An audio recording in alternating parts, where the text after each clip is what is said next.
Good morning students. तो हम लोग कार्बन एंड कंपाउंड इस चैप्टर पढ़ रहे थे। हम लोग ऑलरेडी थोड़ा डिस्कशन इस चैप्टर के बारे में किए थे पिछले वीडियो में।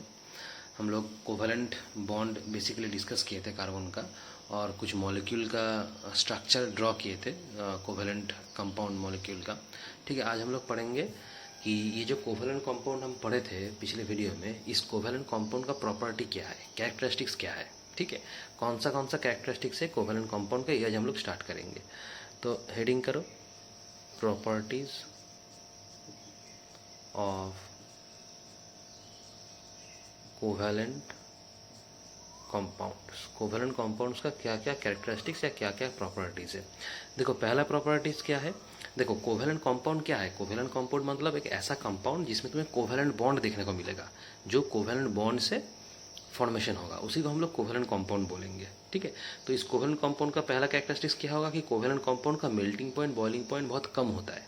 इसका मेल्टिंग पॉइंट और बॉइलिंग पॉइंट बहुत लो है, क्योंकि कोवेलेंट कंपाउंड जो एटम से बना होता है ना, जो कोवेलेंट कंपाउंड के अंदर जो भी एटम्स वगैरह रहता है, उस एटम्स के बीच में जो इंटरमोलिकुलर फोर्स ऑफ अट्रैक्शन बहुत ही कम है, बहुत ही इतना स्ट्रांग नहीं है। इसलिए कोवेलेंट कंपाउंड का मेल्टिंग पॉइंट, बॉइलिंग पॉइंट बहुत लो है। तो पहला कैरेक्टरिस्टिक्स होगा low melting point and low boiling point. Reason क्या है बताए।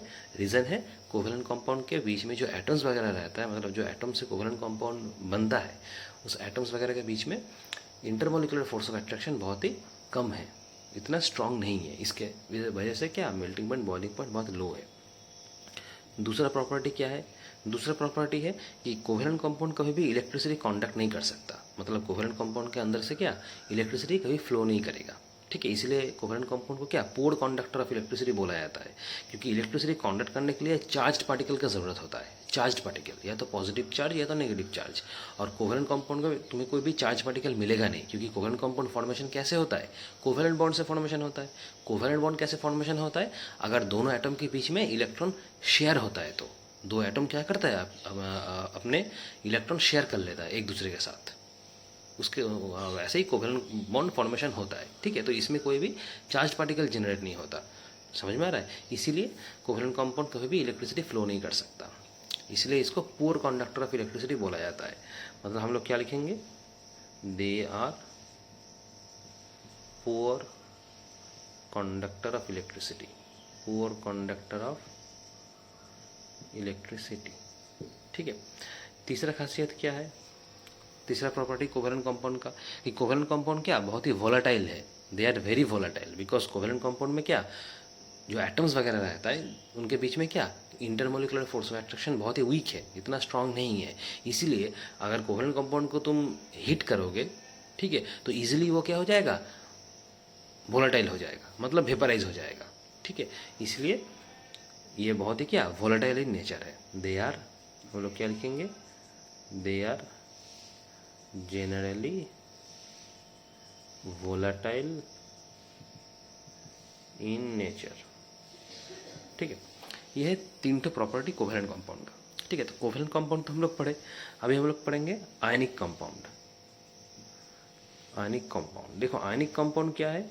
आयनिक कंपाउंड मतलब जो कंपाउंड आयनिक बॉन्ड से बनेगा, मतलब जो कंपाउंड में मुझे आयनिक बॉन्ड देखने को मिलेगा, जो कंपाउंड में हम लोगों को आयनिक बॉन्ड देखने को मिलेगा, उसी को हम लोग बोलेंगे कि आयनिक कंपाउंड।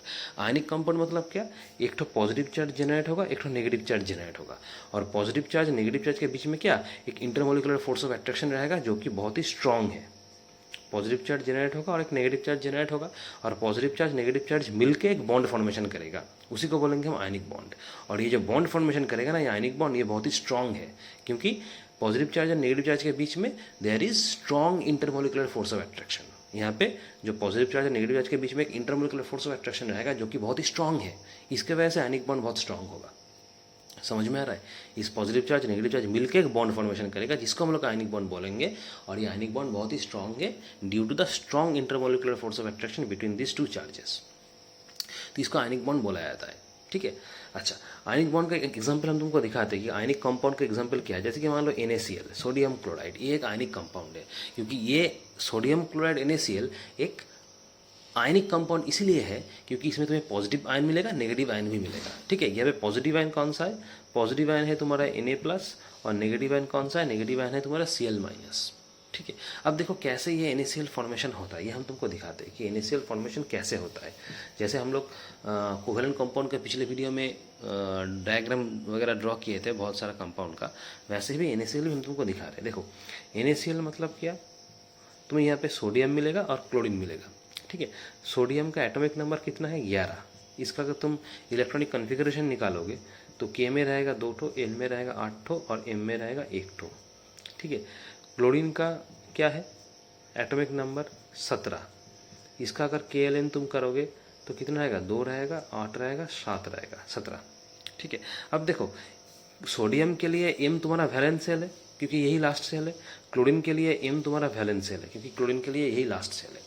अच्छा, पिछले वीडियो में हम तुमको एक्सप्लेन किए थे कि ऑक्टेट रूल एक्सप्लेन किए थे ना। ऑक्टेट रूल क्या था कि लास्ट सेल में, वैलेंस सेल में, हम हर कोई एटम चाहेगा कि लास्ट सेल में उसके पास 8 ठो इलेक्ट्रॉन हो।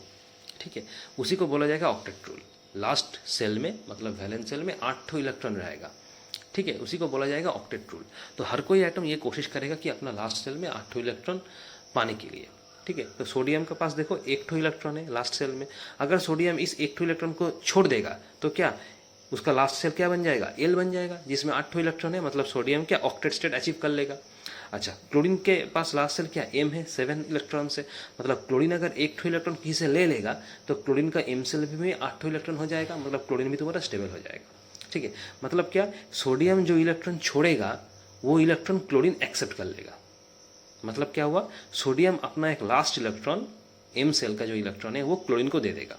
तो ऐसे इसके वजह से क्या होगा, सोडियम का लास्ट सेल L बन जाएगा जिसमें 8 इलेक्ट्रॉन है। मतलब सोडियम स्टेबल हो जाएगा ऑक्टेट रूल के हिसाब से। और क्लोरीन के पास भी सोडियम से मिला हुआ 1 इलेक्ट्रॉन M सेल में आ जाएगा। मतलब M में भी 8 इलेक्ट्रॉन हो गया, मतलब क्लोरीन भी स्टेबल हो गया। मतलब क्या, सोडियम क्लोरीन को 1 इलेक्ट्रॉन दे देगा। ठीक है, यहाँ पे इलेक्ट्रॉन शेयर नहीं होगा। जैसे कोवेलेंट कंपाउंड में क्या था, इलेक्ट्रॉन शेयर हो रहा था। यहाँ पे आयनिक कंपाउंड में इलेक्ट्रॉन शेयर नहीं होगा। सोडियम कंप्लीटली अपना इलेक्ट्रॉन क्लोरीन को दे देगा। कंप्लीट ट्रांसफर ऑफ इलेक्ट्रॉन होता है यहाँ पे कोई शेयरिंग वगैरह नहीं होता है।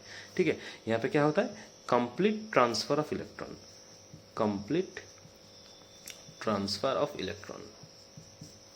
समझ में आ रहा है? तो कैसे होता है, सोडियम, ठीक है, इसके पास कितना इलेक्ट्रॉन है लास्ट सेल में? 1 इलेक्ट्रॉन है। ठीक है, लास्ट सेल में 1 इलेक्ट्रॉन है। क्लोरीन के पास अपना लास्ट सेल में कितना इलेक्ट्रॉन है? 7 इलेक्ट्रॉन है। तो 2 2 4 2 6 1 7। अब सोडियम क्या करेगा, अपना 1 इलेक्ट्रॉन क्लोरीन को दे देगा, कंप्लीटली दे देगा। ठीक है, तो क्या होगा, सोडियम क्या होगा, प्लस जनरेट होगा। प्लस हो जाएगा कि सोडियम तो इलेक्ट्रॉन दे रहा है, मतलब क्या, सोडियम इलेक्ट्रॉन अपना लूज कर रहा है। तो इलेक्ट्रॉन लूज करने से क्या होता है, पॉजिटिव चार्ज जनरेट होता है। तो पॉजिटिव चार्ज जनरेट हो गया। अब क्लोरीन के पास क्या होगा, क्लोरीन 1 इलेक्ट्रॉन ले रहा है सोडियम से, मतलब क्लोरीन इलेक्ट्रॉन एक्सेप्ट कर रहा है। तो क्लोरीन अगर इलेक्ट्रॉन एक्सेप्ट करता है या कोई भी नॉन मेटल अगर इलेक्ट्रॉन एक्सेप्ट करता है तो उसमें क्या, नेगेटिव चार्ज जनरेट होता है। मतलब क्लोरीन के ऊपर क्या होगा, नेगेटिव चार्ज जनरेट होगा। लेकिन क्लोरीन के पास अभी इलेक्ट्रॉन कितना हो जाएगा, लास्ट सेल में 8 हो जाएगा। तो 8 इलेक्ट्रॉन दिखा दो यहाँ पे, 2 2 4 2 6 1 7 तो था ही, और सोडियम से 1 मिल गया, मतलब 8 हो गया। और ये क्या, ये तुम्हारा माइनस चार्ज जनरेट हो जाएगा। समझ में आ रहा है? और सोडियम का क्या, लास्ट सेल में तो 1 इलेक्ट्रॉन था, वो तो दे दिया उसने। मतलब क्या, सोडियम के पास और कोई इलेक्ट्रॉन रहेगा नहीं, सिर्फ प्लस चार्ज जनरेट होगा। और ये कॉम्बाइन होगा, क्या होगा, Na+ और Cl- क्या, NaCl। मतलब क्या, ये होगा NaCl, सोडियम क्लोराइड। मतलब देखो यहाँ पे चार्ज जनरेट हुआ है, एक पॉजिटिव चार्ज एक नेगेटिव चार्ज। इसलिए आयनिक कंपाउंड क्या होगा, अगर हम पूछे कि आयनिक कंपाउंड क्या इलेक्ट्रिसिटी कंडक्ट कर सकता है, तुम बोलोगे हाँ sir, ionic compound electricity conduct कर सकता है। They are good conductor of electricity, good conductor of electricity, because there is charge. मतलब positive charge negative charge generate हुआ है। मतलब क्या, आयनिक कंपाउंड क्या चार्ज पार्टिकल से बनता है, एक पॉजिटिव चार्ज और नेगेटिव चार्ज से। इसलिए आयनिक कंपाउंड इलेक्ट्रिसिटी कंडक्ट कर सकता है, जो कोवेलेंट कंपाउंड नहीं कर सकता था। समझ में आ रहा है? तो इस तरीके से आयनिक कंपाउंड फॉर्मेशन होता है। ठीक है, तो ये एक तो एग्जाम्पल दिखा दिया, ऐसा बहुत सारा एग्जाम्पल है। ठीक है, अच्छा, अभी सवाल आएगा कि हम लोग तो दोनों तरीके का कंपाउंड पढ़े, आयनिक कंपाउंड पढ़े, कोवेलेंट कंपाउंड पढ़े, तो दोनों के बीच में डिफरेंस क्या है, अंतर क्या है? तो बहुत सारा डिफरेंस है आयनिक कंपाउंड और कोवेलेंट कंपाउंड के बीच में। देखो, तो एक एक करके हम बताते हैं, पॉइंट वगैरह डिस्कस करते हैं। देखो, आयनिक कंपाउंड, ठीक है, और यहाँ पे तुम्हारा है कोवेलेंट कंपाउंड। आयनिक कंपाउंड और कोवेलेंट कंपाउंड। देखो, पहली बात तो आयनिक कंपाउंड क्या, they are good conductor of electricity because there is charge particle. तो हम लोग क्या लिखेंगे, they are good conductors of electricity. ठीक है, कोवेलेंट कंपाउंड को हम लोग क्या बोलेंगे, ये इलेक्ट्रिसिटी कंडक्ट नहीं कर सकते, मतलब poor conductor of electricity. They are poor conductor of electricity. ठीक है, दूसरा डिफरेंस क्या होगा, दूसरा डिफरेंस देखो, आयनिक कंपाउंड का जो मेल्टिंग पॉइंट बॉइलिंग पॉइंट है वो बहुत ही स्ट्रांग है। ठीक है, क्योंकि आयनिक कंपाउंड जो एटम से बनता है, उन एटम्स के बीच में there is strong intermolecular force of attraction, बहुत ही इंटरमोलिकुलर फोर्स ऑफ अट्रैक्शन बहुत ही स्ट्रांग है। इसीलिए आयनिक कंपाउंड का मेल्टिंग पॉइंट बॉइलिंग पॉइंट बहुत क्या होगा, हाई होगा। आयनिक कंपाउंड का मेल्टिंग पॉइंट बॉइलिंग पॉइंट बहुत ही इसलिए हाई होता है। समझ में आ रहा है? ठीक है, अच्छा तो हम लोग क्या लिखेंगे, melting point and boiling point high. यहाँ पे क्या होगा, मेल्टिंग पॉइंट बॉइलिंग पॉइंट लो होता है क्योंकि कोवेलेंट कंपाउंड के बीच में जो एटम्स वगैरह रहता है उनमें इंटरमोलिकुलर फोर्स ऑफ अट्रैक्शन उतना स्ट्रांग नहीं है, वीक है। तो melting point and boiling point low. ठीक है, अच्छा नंबर 3 डिफरेंस क्या होगा, देखा आयनिक कंपाउंड क्या है, नॉन वोलेटाइल है। आयनिक कंपाउंड उतना वोलेटाइल नहीं होगा क्योंकि मेल्टिंग पॉइंट बॉइलिंग पॉइंट बहुत हाई है। तुम इसको टेम्परेचर दोगे, इसको हीट दोगे तो इजीली ये उबेगा नहीं। ठीक है, इसलिए ये नॉन वोलेटाइल है। समझ में आ रहा है? हम लोग क्या लिखेंगे, दे आर नॉन वोलेटाइल। और melting point boiling point covalent compound का बहुत ही वीक है, इतना हाई नहीं है, लो है, तो ये वोलेटाइल होगा। ठीक है, दे आर वोलेटाइल। ठीक है, अच्छा चौथा डिफरेंस क्या होगा, चौथा डिफरेंस देखो, अगर तुम कोई भी पोलर कंपाउंड में आयनिक कंपाउंड को डालोगे, मतलब अगर सॉल्युबल करने की कोशिश करोगे, मान लो वाटर में तुम सॉल्युबल करने की कोशिश कर रहे हो, तो ये आयनिक कंपाउंड ये सॉल्युबल हो जाएगा। ठीक है, वाटर में डालो या कोई भी ऑर्गेनिक सॉल्वेंट में डालो तो आयनिक कंपाउंड क्या सॉल्युबल होगा। वहीं जाके जो कोवेलेंट कंपाउंड है ये सॉल्युबल नहीं होगा, कोवेलेंट कंपाउंड का इनसॉल्युबल होगा। समझ में आ रहा है? तो हम लोग क्या लिखेंगे कि सॉल्युबिलिटी के अगर हिसाब से बात करें तो ये आयनिक कंपाउंड क्या होगा, सॉल्युबल होगा, वाटर में सॉल्युबल होगा। ठीक है, लेकिन ऑर्गेनिक कंपाउंड में क्या होगा, ये ऑर्गेनिक सॉल्वेंट में इनसॉल्युबल होगा। तो हम लोग यहाँ पे इस तरीके से लिखेंगे, they are soluble in water but insoluble in organic solvent. देखो वाटर में सॉल्युबल क्यों है, क्योंकि वाटर तुम्हारा क्या है, पोलर सॉल्वेंट है। पोलर सॉल्वेंट मतलब क्या, एक ऐसा सॉल्वेंट जिसमें प्लस चार्ज भी रहेगा माइनस चार्ज भी रहेगा, मतलब चार्ज सॉल्वेंट होगा वो। पोलर सॉल्वेंट मतलब क्या, जो चार्ज सॉल्वेंट है, मतलब उस सॉल्वेंट के अंदर क्या होगा, पॉजिटिव चार्ज भी रहेगा नेगेटिव चार्ज भी रहेगा, उसी को पोलर सॉल्वेंट बोला जाता है। तो पोलर सॉल्वेंट लाइक वाटर में ये आयनिक कंपाउंड सॉल्युबल होगा, लेकिन ऑर्गेनिक सॉल्वेंट में सॉल्युबल नहीं होगा। और वहीं जगह कोवेलेंट कंपाउंड में अगर तुम जाओगे तो कोवेलेंट कंपाउंड पानी में सॉल्युबल नहीं होगा। ठीक है, लेकिन अगर तुम उसको ऑर्गेनिक सॉल्वेंट में डालोगे तो वो डिसॉल्व हो जाएगा। ठीक है, तो हम लोग क्या लिखेंगे, they are insoluble in water but dissolve in organic solvent। Water में इनसॉल्युबल है, वाटर में सॉल्युबल नहीं होगा, लेकिन ऑर्गेनिक सॉल्वेंट में इसको डालोगे कोवेलेंट कंपाउंड को तो ये डिसॉल्व हो जाएगा। समझ में आया? तो ये सब डिफरेंस है, ये सब डिफरेंस है आयनिक कंपाउंड कोवेलेंट कंपाउंड के बीच में। ठीक है, तो बहुत इंपॉर्टेंट है ये टॉपिक वगैरह। ठीक है, क्योंकि यहाँ से सवाल पूछा जाता है। अच्छा, उसके बाद हम लोग आगे बढ़ेंगे। तो आयनिक कंपाउंड पढ़ लिए, कोवेलेंट कंपाउंड का प्रॉपर्टी देख लिए, दोनों का डिफरेंस क्या होता है। ठीक है, बहुत ही डिफरेंस है कैरेक्टरिस्टिक्स में, प्रॉपर्टीज़ वगैरह में, क्योंकि दोनों अलग अलग है। ठीक है, दोनों का जो फॉर्मेशन है कोवेलेंट कंपाउंड और आयनिक कंपाउंड का, दोनों का फॉर्मेशन भी अलग अलग है, इसीलिए कैरेक्टरिस्टिक्स और प्रॉपर्टी क्या बहुत डिफरेंस रहेगा दोनों के बीच में। नेक्स्ट हम लोग पढ़ेंगे allotropes of carbon. Allotropes, ALLOTROPES, allotropes of carbon and their properties.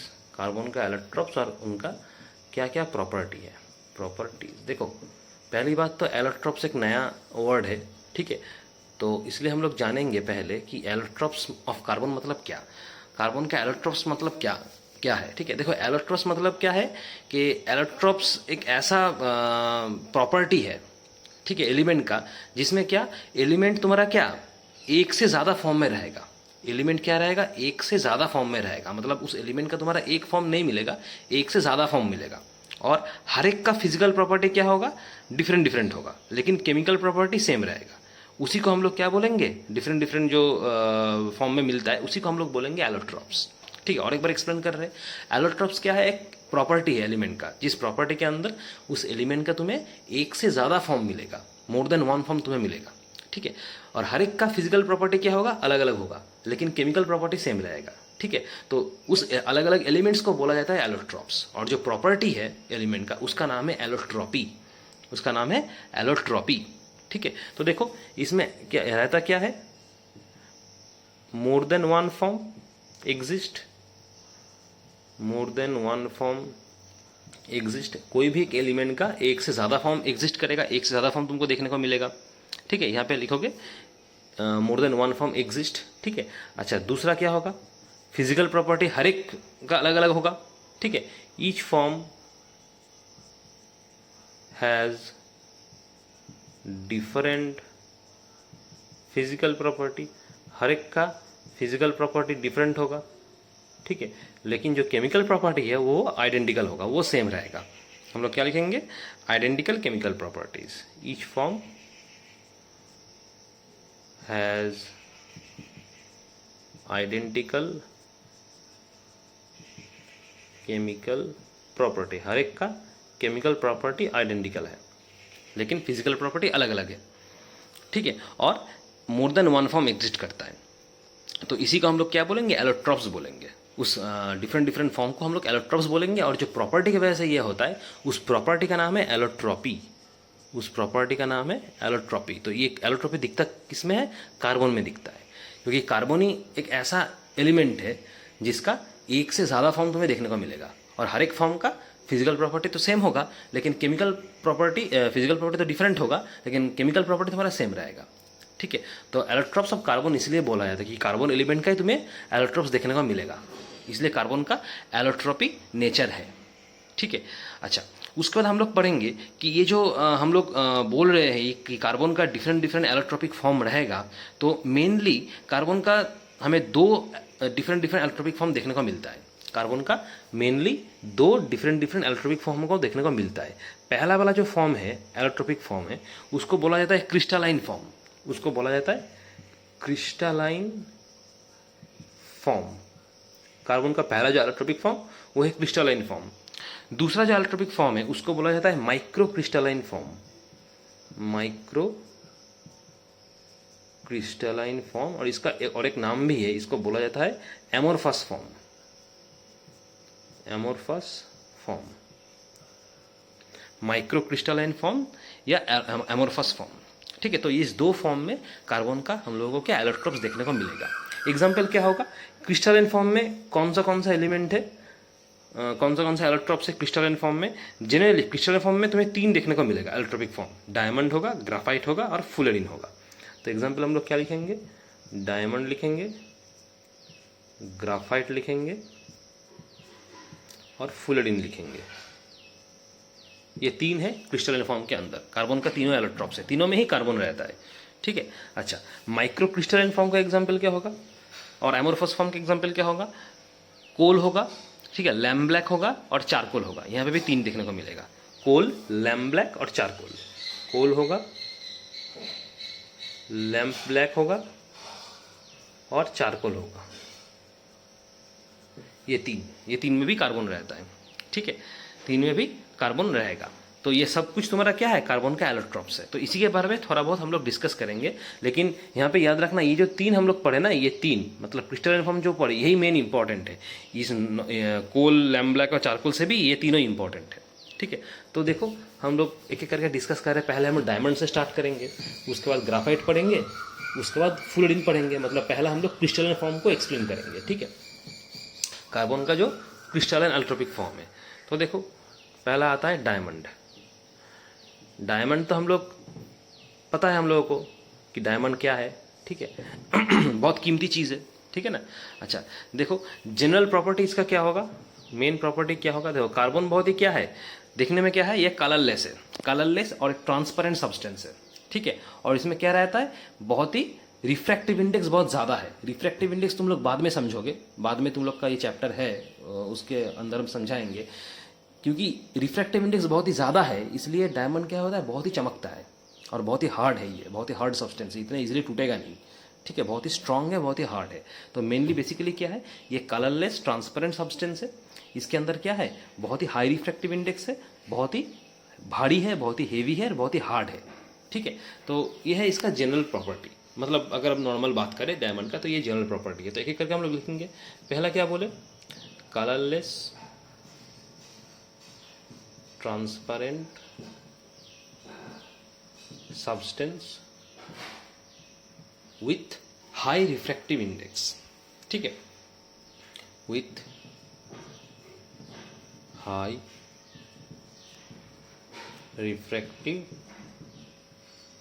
Index. ठीक है, नंबर 2, 2 नंबर क्या बोले, बहुत ही हार्ड है, बहुत ही भारी है। ठीक है, क्या लिखेंगे, it is quite heavy and hard. ठीक है, बहुत हार्ड है मतलब क्या, बहुत ही स्ट्रांग है। इनफैक्ट इसको हार्डेस्ट नेचुरल सब्सटेंस बोला जाता है। मतलब अगर तुम्हें क्वेश्चन पूछेगा एक हार्डेस्ट नेचुरल सब्सटेंस का नाम बताओ, तुम बोलोगे डायमंड। ठीक है, तो यहाँ ब्रैकेट में लिख लो ये हार्डेस्ट नेचुरली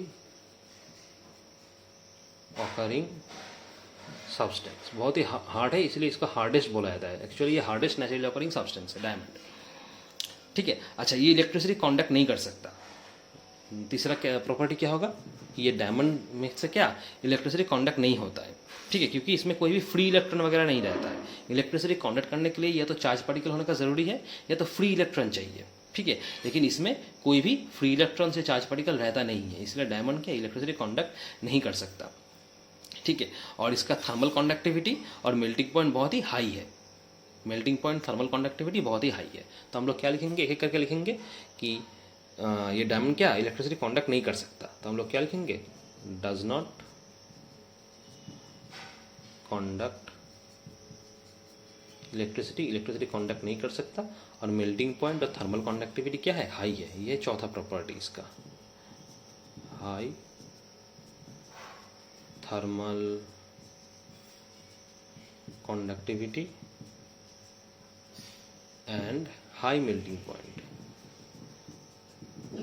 ठीक है, high thermal conductivity and high melting point, यह है डायमंड का जनरल प्रॉपर्टी।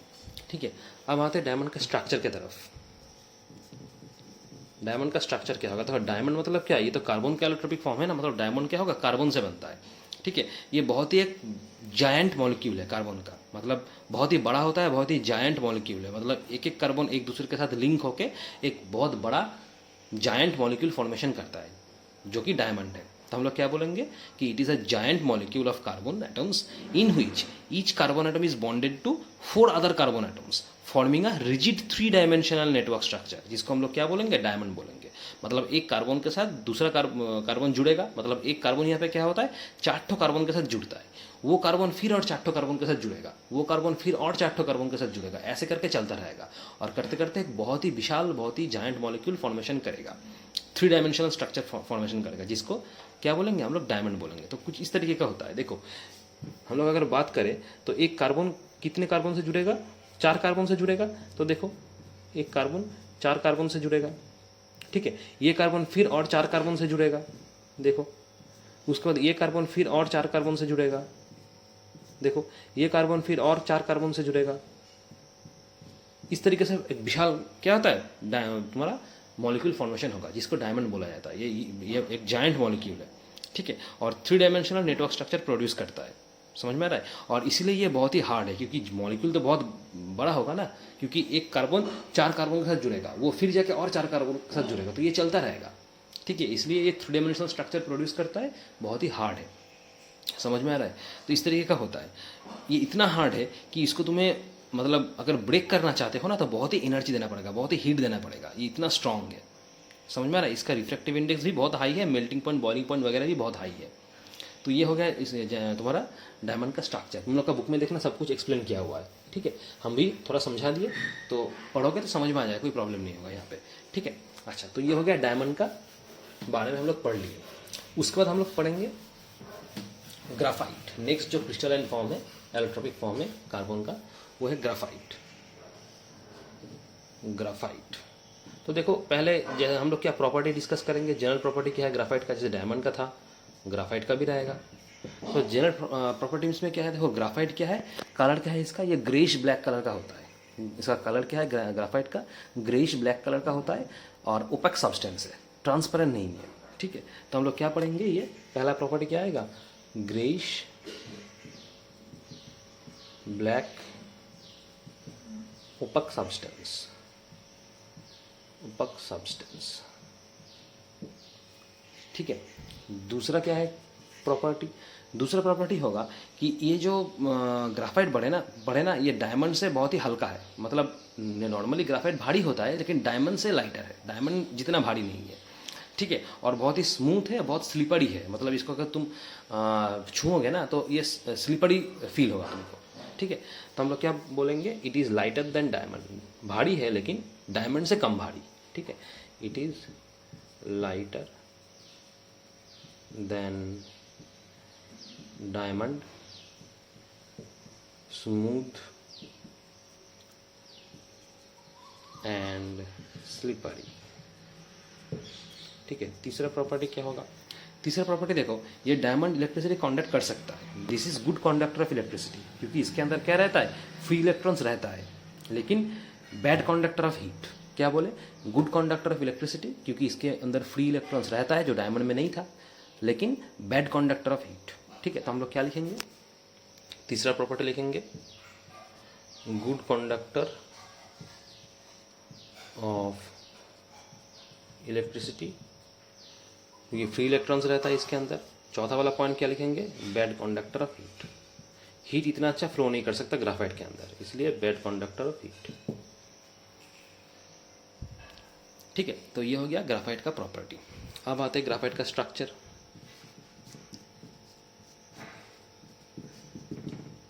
देखो स्ट्रक्चर क्या होगा ग्राफाइट का, ग्राफाइट में भी क्या रहेगा, कार्बन एटम रहता है, क्योंकि ये कार्बन का ही हम एलोट्रोपिक फॉर्म पढ़ रहे हैं, जो भी डिस्कस कर रहे हैं सब में अंदर क्या है, कार्बन है, ठीक है। तो नेचुरली ग्राफाइट के अंदर भी क्या रहेगा, कार्बन रहेगा, लेकिन स्ट्रक्चर थोड़ा सा अलग होगा, डायमंड की तरह नहीं होगा, ठीक है। तो देखो ग्राफाइट क्या है, इसके अंदर क्या रहता है, लेयर ऑफ कार्बन एटम रहता है, मतलब बहुत सारा कार्बन एटम जोड़ के एक के बाद एक लेयर फॉर्मेशन करता है, और सारा लेयर जब एक दूसरे से जुड़ेगा तब जाके ये ग्राफाइट फॉर्मेशन होगा। तो यहाँ पे ग्राफाइट में मेनली क्या रहता है, एक क्रिस्टल रहता है, मतलब ग्राफाइट बेसिकली एक क्रिस्टल है, ठीक है। ग्रीश ब्लैक कलर का एक क्रिस्टल है, जिसमें क्या रहेगा, कार्बन एटम्स एक दूसरे के साथ जुड़ेगा लाइक अ लेयर और लाइक अ शीट्स, मतलब बहुत सारा एटम्स एक दूसरे के साथ जुड़ के एक शीट्स प्रोड्यूस करेगा, कार्बन एटम ऑफ शीट्स, और वही शीट्स बाद में एक लेयर प्रोड्यूस करता है, ठीक है। और हर एक कार्बन एटम क्या रहेगा, यहाँ पे जो ग्राफाइट लेयर में हर एक कार्बन एटम जो रहता है वो 3 ठो कार्बन एटम के साथ जुड़ेगा, ठीक से ध्यान से सुनना, हर एक कार्बन एटम क्या रहेगा, 3 ठो कार्बन एटम के साथ जुड़ेगा, और वो 3 कार्बन एटम फिर जाके और 3 कार्बन एटम के साथ जुड़ेगा, ऐसे करके एक जाइंट मॉलिक्यूल फॉर्मेशन करेगा। डायमंड में क्या था, डायमंड में तुम्हारा था एक कार्बन एटम 4 और कार्बन एटम के साथ जुड़ रहा था, ये डायमंड में है। लेकिन ग्राफाइट में क्या होगा, एक कार्बन एटम 3 कार्बन एटम के साथ जुड़ेगा, 4 नहीं होगा, ठीक है। और इस तरीके से बहुत सारा कार्बन एटम एक दूसरे के साथ लिंक होके एक शीट्स प्रोड्यूस करेगा, या तो एक लेयर प्रोड्यूस करेगा कार्बन एटम का, और हर एक लेयर एक दूसरे के साथ जुड़ के एक क्रिस्टल ऑफ प्रोड्यूस करेगा ग्राफाइट का, जिसको बोला जाता है ग्राफाइट क्रिस्टल, ठीक है। और अगर हम इसको बोलेंगे कि इसका स्ट्रक्चर कैसा होगा, इसका स्ट्रक्चर होगा तुम्हारा क्रिस्टल लाइक स्ट्रक्चर और हेक्सागोनल, क्रिस्टल लाइक स्ट्रक्चर और हेक्सागोनल स्ट्रक्चर, ठीक है। क्या बोलेंगे, क्रिस्टल लाइक हेक्सागोनल, इसका स्ट्रक्चर होगा क्रिस्टल लाइक हेक्सागोनल, जिसमें तुम्हें क्या लिखने को मिलेगा, layers of carbon atom, layers of carbon atom और शीट्स, जिसमें हर एक कार्बन एटम क्या 3 और कार्बन एटम के साथ जुड़ेगा, ठीक है, कोवेलेंट बॉन्डिंग के हिसाब से जुड़ेगा, कोवेलेंट बॉन्ड से हिसाब से जुड़ेगा। समझ में आ रहा है बात? तो ये हो गया तुम्हारा ग्राफाइट का स्ट्रक्चर। देख लो बुक में ये सब कुछ एक्सप्लेन किया हुआ है। अच्छा, नेक्स्ट हम लोग आते हैं लास्ट फॉर्म है कार्बन का एलेक्ट्रोपिक, जो फॉर्म पढ़ रहे थे क्रिस्टलाइन फॉर्म, उसका लास्ट फॉर्म है फुलेरिन्स। फुलेरिन्स ये लास्ट फॉर्म है, ठीक है, क्रिस्टलाइन का लास्ट फॉर्म है फुलेरिन्स। तो देखो फुलेरिन्स क्या है, ये बहुत ही मतलब ग्राफाइट और जो डायमंड जो पड़े ना, ये तो डिस्कवर बहुत पहले हो गया था, कार्बन का 2 इलेक्ट्रोपिक फॉर्म। तीसरा जो इलेक्ट्रोपिक फॉर्म है यहाँ पे फुलेरिन्स है, ये रिसेंटली डिस्कवर किया गया है। ये इतना मतलब पुराना नहीं है, ये बहुत ही नया है, बहुत ही रिसेंटली इसको डिस्कवर किया गया है इलेक्ट्रोपिक फॉर्म कार्बन का, ठीक है। अच्छा, तो ये देखो फुलेरिन क्या है, फुलेरिन इसके अंदर भी क्या रहता है, कार्बन एटम्स रहता है, ठीक है। अच्छा, पहला जो फुलेरिन डिस्कवर किया गया है, उसका फॉर्मूला तुम्हारा है C60। पहला जो फुलेरिन डिस्कवर किया गया है उसका फॉर्मूला है C60। मतलब क्या, कार्बन, C मतलब कार्बन, 60 मतलब क्या, यहाँ पे 60 कार्बन एटम है, मतलब 60 कार्बन एटम एक दूसरे के साथ जुड़ के एक जायंट मॉलिक्यूल फॉर्मेशन करता है, जिसको फुलेरिन बोला जाता है। तो पहला जो फुलेरिन डिस्कवर किया गया है वो C60 है, मतलब क्या 60 कार्बन एटम है। समझ में आ रहा है? और ये किस शेप में अरेंज है, एक फुटबॉल शेप में अरेंज रहता है। मतलब फुटबॉल कैसा दिखता है, फुटबॉल दिखता है ना, इस तरीके से कार्बन एटम क्या है, इस तरीके से जुड़ेगा, एक के साथ एक जुड़ेगा, जुड़ के एक फुटबॉल लाइक स्ट्रक्चर फॉर्मेशन करेगा। ये फिर यहाँ से ये जुड़ेगा, यहाँ पे कार्बन एटम रहेगा, इसके साथ यहाँ पे ये जुड़ेगा, इसके साथ ये, ऐसे ऐसे करके जुड़ता रहेगा, जुड़ के एक फुटबॉल लाइक स्ट्रक्चर फॉर्मेशन करेगा। मतलब C60 का एक फुटबॉल लाइक स्ट्रक्चर है। ये पहला फुलेरिन जो डिस्कवर किया गया है, जिसमें 60 कार्बन एटम है, और 60 carbon atom they will be arrange in the shape of a football, ठीक है। समझ में आ रहा है? अच्छा, और भी है, जैसे C60 के बाद C70 भी एक फुलेरिन होगा, जिसमें 70 कार्बन एटम्स रहता है, ये बाद में डिस्कवर किया गया है, ठीक है। अच्छा, उसके बाद अगर हम बोलेंगे कि C70 ये भी एक फुलेरिन है, ठीक है। C60 पहले डिस्कवर किया गया है, C70 बाद में डिस्कवर किया गया है, ठीक है। अच्छा, C60 का जो फुलेरिन है, इसका एक स्पेशल नाम है, इसको बोला जाता है बकमिनिस्टर फुलेरिन। इसको क्या बोला जाता है, बकमिनिस्टर फुलेरिन, बकमिनिस्टर फुलेरिन, ठीक है, जिसमें 60 कार्बन एटम रहता है और फुटबॉल का शेप होता है। समझ में आ रहा है? और C70 भी बाद में डिस्कवर किया गया है, ये बाद में डिस्कवर किया गया C70। अगर पूछा जाएगा कि यहाँ पे कार्बन एटम में तो 60 कार्बन एटम रहता है और यहाँ पे 70 कार्बन एटम रहता है, तो कितना कार्बन एटम मैक्सिमम रह सकता है फुलेरिन में, कितना कार्बन एटम मैक्सिमम रह सकता है फुलेरिन में, तो हम लोग क्या बोलेंगे, मैक्सिमम 370 कार्बन एटम रह सकता है। मतलब 370 कार्बन एटम मैक्सिमम एक दूसरे के साथ जुड़ सकता है, ठीक है। तो मैक्सिमम रहता है कितना कार्बन एटम, 370। जब भी ये डिस्कवर नहीं हुआ है अभी भी, लेकिन मैक्सिमम 370 रहता है, मतलब रह सकता है, ठीक है। तो ये हो गया फुलेरिन का तुम्हारा क्या स्ट्रक्चर, ठीक है। फुलेरिन का हम लोग प्रॉपर्टी नहीं पढ़ेंगे, क्योंकि फुलेरिन का प्रॉपर्टी उतना इंपॉर्टेंट नहीं है, डायमंड और ग्राफाइट ही इंपॉर्टेंट है, ठीक है। तो आज के लिए इतना ही काफ़ी, ठीक है।